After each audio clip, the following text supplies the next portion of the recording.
Hi friends, எல்லாரும் எப்படி இருக்கீங்க? எல்லாருக்கும் நம்ம சேனல் சார்பாக ஹாப்பி மேரி கிறிஸ்மஸ்.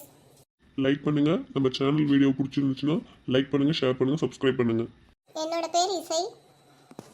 என்னோட பேரு கவின். அனைவருக்கும் ஹாப்பி மேரி கிறிஸ்மஸ் வாழ்த்துக்கள். என்னோட பேர் Innisai. My name is Kiran. இன்னைக்கு எங்களோட லவ் வீட்டுக்கு தெரிய போகுது. வாங்க எல்லாரும் பார்க்கலாம். ஹாய், எல்லாருக்கும் ஹாப்பி மேரி கிறிஸ்மஸ் வாழ்த்துக்கள். அனைவருக்கும் மேரி கிறிஸ்மஸ் வாழ்த்துக்கள். என்னோட நேம் தென்றல். என் நேம் கண்ணன். வாங்க நம்ம கதைக்குள்ளே போகலாம். அதுக்கு முன்னாடி நம்ம சேனலை சப்ஸ்கிரைப் பண்ணுங்கள். மறக்காமல் நம்ம கதையை பாருங்கள், ஃபுல்லாக பாருங்கள். பார்த்துட்டு நம்ம கதைக்கான கருத்தை நம்ம கமெண்ட் பாக்ஸில் தெரிவிங்க. மறக்காமல் நம்ம கதை பற்றின கருத்தை நம்ம கமெண்ட் பாக்ஸில் தெரிவிங்க. அப்போ தான் நான் கதை எந்த அளவுக்கு போடணும் அப்படிங்கிறது எனக்கு கொஞ்சமாவது ஓரளவுக்கு தெரியும். உங்களோட ஆதரவை நம்ம சேனலுக்கு எப்போ கொடுங்க. Thank you friends. வாங்க நம்ம கதைக்குள்ளே போகலாம். என்னப்பா கவினை, என்ன வயலில் ஏதோ நெல்லுனா போட்டு எல்லாம் அறுவடை பண்ணுற ஸ்டேஜில் இருக்குன்னு சொல்லி சொன்னாங்க. இந்த மழை ஒன்றை வந்துருச்சுப்பா. என்ன கருதுலாம் சாஞ்சிருச்சா? எப்படி என்ன பண்ண? ஆமாம், எப்போ பார்த்தாலும் இது ஒரு வேலை உங்களுக்கு. போய் அவன் கூட மானதா ஒத்தாசை பண்ணுவோம் அப்படி இப்படின்லாம் இல்லை. என்னமோ உட்காந்துட்டு கேள்வி ஒன்று கேட்டுட்டு இருக்கீங்க. இப்போ நான் உங்ககிட்ட ஏதாவது கேட்டேன்னா நான் என் பிள்ளைகிட்ட தானே கேட்டுட்ருக்கேன். நீ கொஞ்சம் நேரம் பேசாமல் இரு. சரி போதும். உங்கள் ரொமான்ஸ் எல்லாம் இப்போ பண்ணாதீங்க. எங்களுக்கே பார்க்குறதுக்கு சலிக்கல.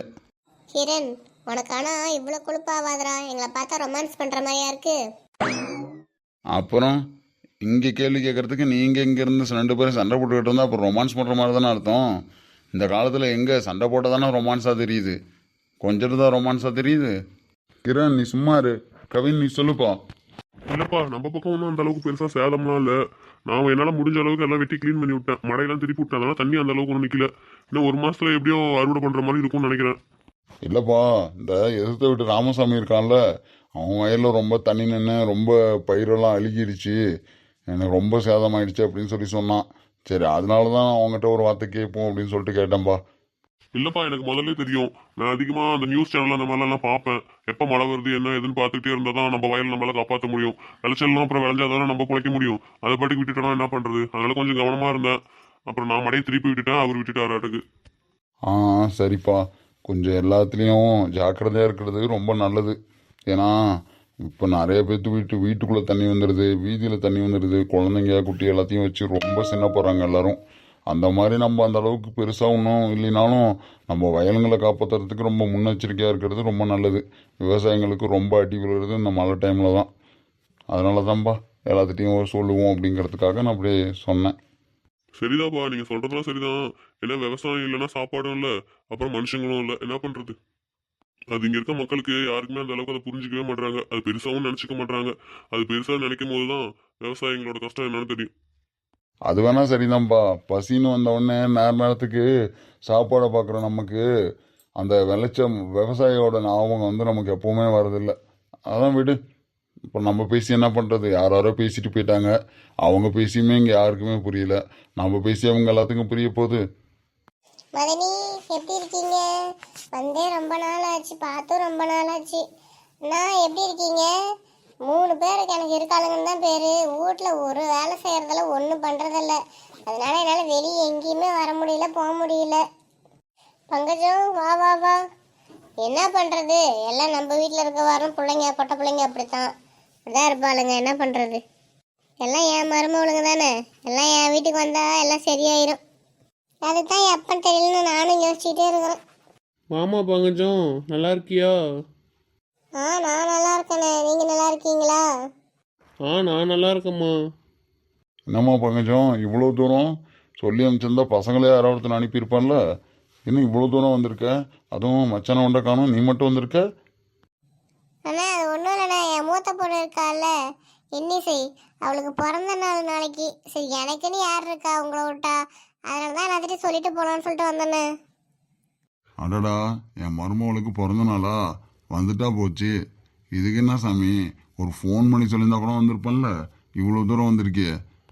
இல்லைண்ணா, ஃபோனில் சொல்லலாம் தான், இல்லைன்னு சொல்லலை. இருந்தாலும் நேரில் வந்து உங்களெல்லாம் பார்த்து பேசிட்டு போகலான்னு சொல்லிட்டு தான் வந்தேன். பார்த்தும் கொஞ்சம் நாள் ஆயிடுச்சு. எல்லாரும் எப்படி இருக்கீங்க என்னன்னு தெரியல. பசங்க வீட்டுக்கு வந்தான் தான், இல்லைன்னுலாம் சொல்லலை. கேட்பேன் நான் எப்படி இருக்கீங்க என்னன்னு. சொல்லுவானுங்க நல்லா தான் இருக்காங்க அப்படின்னு சொல்லிட்டு. இருந்தாலும் என் கண்ணில் பார்க்கணும்ல. எங்களுக்கு என்னம்மா, நாங்கள் அப்படியே இருக்கோம். அதான் எல்லாம் காலம் மாற மாற எல்லாம் மாறிடும். அந்த காலம் மாதிரி வருமா? அண்ணன் தங்கச்சிலாம் எப்படி இருந்தோம், எல்லாம் மாறி போச்சு. சரிம்மா, நாங்கள் வந்துடுறோம் வீட்டுக்கு. அதெல்லாம் ஒன்றும் பிரச்சனை இல்லை. நாளைக்கு தானே நாங்கள் வந்துடுறோம். நீ போய் ஆக வேண்டிய வேலையை பாரு. என் மருமகனுங்களே நீங்களும் வந்துடுங்கப்பா. அவளுங்க அதையும் இதையும் சொல்கிறாளுங்கன்னு சொல்லிட்டு கோவப்பட்டு வராமல் இருந்துடாதீங்க. உங்கள் அத்தை நான் வந்து சொல்கிறேன்ல, வந்துடுங்கப்பா. அதெல்லாம் ஒன்றும் பிரச்சனை இல்லை தா, நான் வந்துடுவேன். விடுங்க, நாங்கள் உங்களுக்காக தானே, உங்களுக்காக நாங்கள் வந்துடுவோம் தா. அதெல்லாம் ஒன்றும் பிரச்சனை இல்லை அத்தை. உங்களுக்கோசரம் தானே, அதெல்லாம் நாங்கள் வந்துருவோம். நீங்கள் கவலைப்படாத, போயிட்டு வாங்க. சரி மதனி. அண்ணா மதனி, நான் போயிட்டு வரேன். சரிம்மா கண்ணு, பாரு பார்த்து பத்திரமா போயிட்டு வா. அம்மா, நானா அவளோட பிறந்த நாளைக்கு வரமாட்டேன் பார்த்துக்கிட்டியா? சும்மா அத்தை வந்து சொன்னாங்கங்கிறதுக்காக சும்மா தான் நான் வரேன்னு சொல்லி சொன்னேன். நானா வரமாட்டேன். அவளுக்கு ரொம்ப ஓவராக பீத்துறாளுங்க. நான் தான் பேர் அழகி அப்படி இப்படின்னு பீத்துறாளுங்க. நானா வரலம்மா, நீங்கள் மட்டும் போயிட்டு வாங்க. ஏய், என் நாத்தனார் வந்து சொல்லிட்டு போகிறா. உங்கள் அத்தை தெரியும்ல உங்களுக்கு. உங்கள் அத்தை எங்கள் மேலே எவ்வளோ பாசம், நாங்கள் உங்கள் அத்தை மேலே எவ்வளோ பாசம்னு வந்து மெனக்கட்டு பாவம் புள்ள சொல்லிட்டு போகிறா. என்ன வரல போகலன்னு சொல்லிட்டு தேவையில்லாமல் வாய் இருக்குன்னு சொல்லிட்டு அதிகமாக பேசிகிட்டு இருக்காதீங்கடா. எல்லாரும் கிளம்பி வரீங்க. உனக்கு வேணாம் நீ போ, நாங்கன்னா வரல. அவளுக்கு ரொம்ப ஓவராக பீத்துறாளுங்க. நான் தான் பேர் அழகி அப்படி இப்படிங்கிறாளு. அவள் என் முகத்தில் முழிச்சா நல்லா இல்லை, போகிற இடம் விளங்காது அப்படின்னு சொல்கிறாளுங்க. இதெல்லாம் நான் கேட்டு நான் திரும்ப அவள் மூஞ்ச பார்க்கறதுக்கு நான் வரணுமா? நீ வேணா போமா, நானா வரல. டேய் கிரண், என்ன திரும்ப எகுத்து பேசிகிட்டு இருக்க? அப்போ சொன்னால் கேட்பல, கிளம்பி வா, அவ்வளோதான். சரியா? சரிப்பா, வந்து தொலைகிறேன். என்ன பண்ணுறது எப்படின்னா நடிக்க வேண்டியது இருக்குது. எனக்கு அவளை ரொம்ப பிடிக்கும். என் ஆளோட பிறந்தநாள் தான். ஆனால் இங்கே இருக்கவங்கள அதட்டி நடிக்கணும்ல. சரி, எல்லாரும் போங்க. காலைல கொஞ்சம் சீக்கிரமாக கிளம்புங்க, போவோம் என் தங்கச்சி வீட்டுக்கு.